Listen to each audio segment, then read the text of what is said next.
Well, good morning, Interbet fans, and welcome to the preview for Turffontein. We're on the Standside track. This is Saturday, the 15th of January.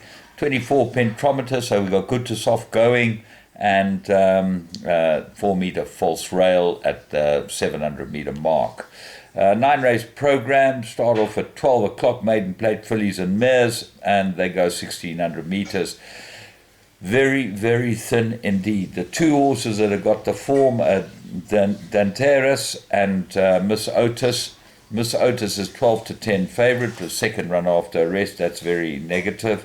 And Danteras has shown some form in both its runs. It should be able to win this if it's any good. Sacred Valley's got blinkers on. Elusive Rocket may be back in. It's very, very, very thin. The rest of them have shown absolutely nothing. So we could get a result. Race 2, Progress Plate, and they go 1600, and I'm going with Majestic Mozart strongly. He's 8 to 10 favourite, I know, but he's won from one course and distance, got very good form, top of the speed rating. And William Robertson might not be getting enough weight from him. He gets a kilo, William Robertson, but he's all heart, as his last run showed. I went against him because I thought second run would get him, but he's course 3 from 2 from 1. And he's really got some very good ability, and he's probably a big improver. Willow Express, maybe. Pack Leader keeps making respiratory noises, which I don't like. Race 3, this is a maiden plate, and they go 1600, and this is very difficult to assess. And my immediate thoughts were With Pleasure was the right horse. It got 2 good runs for the sham outfit, and I think will go well. Master of Coin, respiratory noises as well. Ola Cadogan can improve with a 4 kilogram claimer, drawn 1. Gimme Royalty, improved last run. Sea of Galilee looks like it's pretty ready. With Muzieni aboard, that's number 6. 7, Count Pablo. No front shoes last time. Take note of that. They took off the shoes at the start, and it was a very good run, much better with the shoes on. And then Mon Mercy, this is the interesting horse.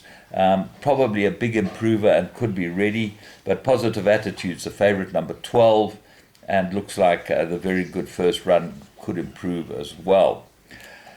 Race 4, Pinnacle Stakes, 1400 metres. I'm going strongly with number 10, Sent by Destiny. If you look at this filly's profile, if she's fit and well, she'll win. And the big key is that Warren Kennedy has taken the ride on her instead of MK's Pride. MK's Pride, 3-2-1 course and distance, 3 runs, 2 wins and a second and a place. And Kamalo gets aboard this one. I would have thought if Kennedy thought the stable horse was the right horse, he would have been with it. So I'm strongly with Stent by Destiny's camp, and I'm definitely going each way. If she's not short of a run, she's the right one. And War of Athena, if you go back in form, you'll see that definitely on the War of Athena form, Sent by Destiny is 9 kilos better off for a 3-length beating. So War of Athena will find it very difficult to turn it around with this mare, with this filly, if she's well. Cirillo might be the big improver in the race. 4 course and distance runs, 2 wins and a place, could go well. Race 5, there's a merit rated 78. They go 1400 metres. I'm going strongly with number 9, Zanetto. I like the comment from the Paul Peter stable, working well. There have been 3 winners from 5 runners out of its form line, winning form line, and that points me straight to this horse. What are the rest? And certainly with 54.5 kilos on his back, I think it's correct.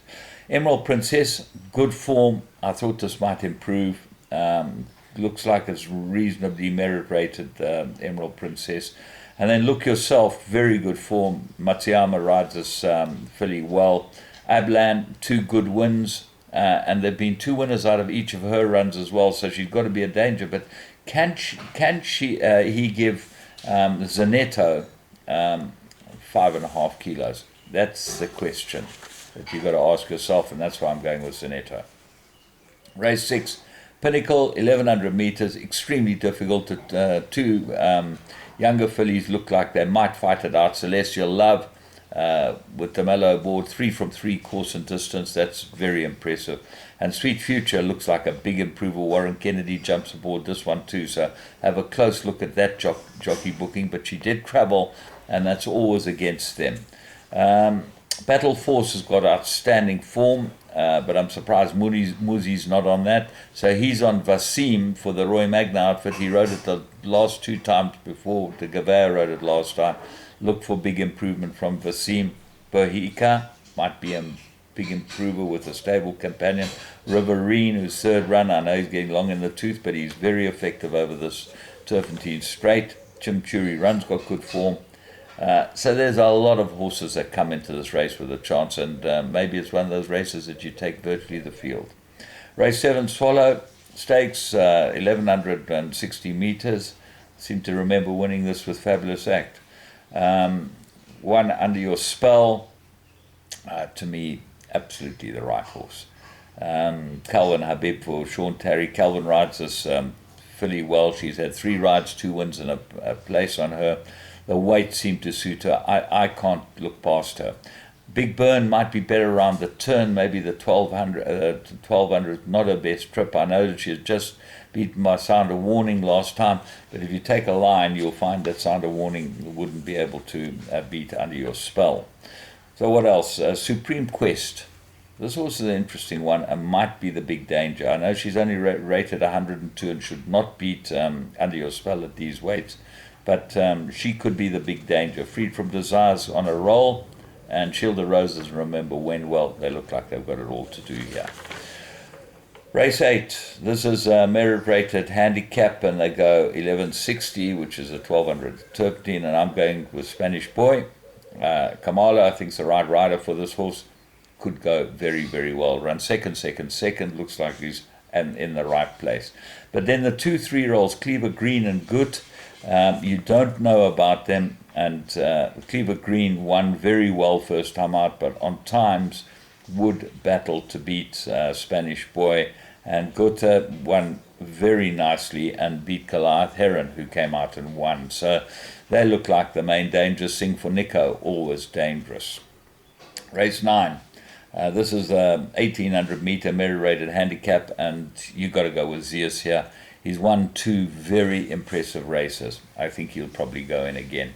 So what are the dangers? Well, his stable companions there or thereabouts. One, Carlos, you've got to ignore his last start. He has drawn 9 out of 9, never got in the race. That was a race that Supreme Dance absolutely dawdled in, which we thought would happen. And Eskimo Pie might be a big runner. Ignore his last start.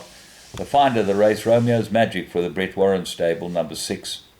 Looks like cherry ripe to run a good race with Craig Zaki aboard. So, from me, James Goodman and the Interbet team, you have a great day's racing at Turffontein. We'll be back with you for the KwaZulu-Natal racing tomorrow.